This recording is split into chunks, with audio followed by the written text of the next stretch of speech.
পাশাপাশি দুটি কবর। বাড়ির সামনে জোড়া কবর দেখে যে কারোরই মনে হতে পারে যেন বাড়ির মালিক তার স্বজনদের দাফন করেছেন পাশাপাশি। প্রথম দেখায় যদি এই ভেবে থাকেন তাহলে বলতেই হচ্ছে আপনার ধারণা একদম ভুল। কয়েকদিন আগেও কবর ছিল না এই স্থানে।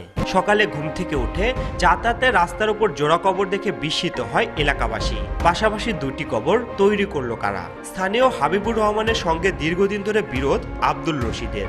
এই বিরোধের জেরেই আব্দুল রশিদের বাড়ির সামনে কৃত্রিম এই জোড়া কবর তৈরি করে হাবিবুর, যাতে প্রতিপক্ষ বের হতে না পারে ঘর থেকে। রাতের আধারে আনা হয় মাটি। রাস্তার উপর কবর থাকায় ওই স্থান দিয়ে পুরো এলাকার মানুষের যাতায়াত বন্ধ হয়ে যায়। বিষয়টি সমাধানের জন্য ইউনিয়ন পরিষদে জানান ভুক্তভোগীরা। দুপক্ষকে ডেকে গ্রামবাসীর সঙ্গে নিয়ে আলোচনার মাধ্যমে রাস্তা থেকে কবর সরিয়ে ফেলা হবে বলে জানিয়েছেন ইউনিয়ন চেয়ারম্যান। মাইজবাড়ির সর্দারপাড়া ওই রাস্তা দিয়ে প্রতিদিন চলাচল করেন 5টি গ্রামের প্রায় 8,000 মানুষ।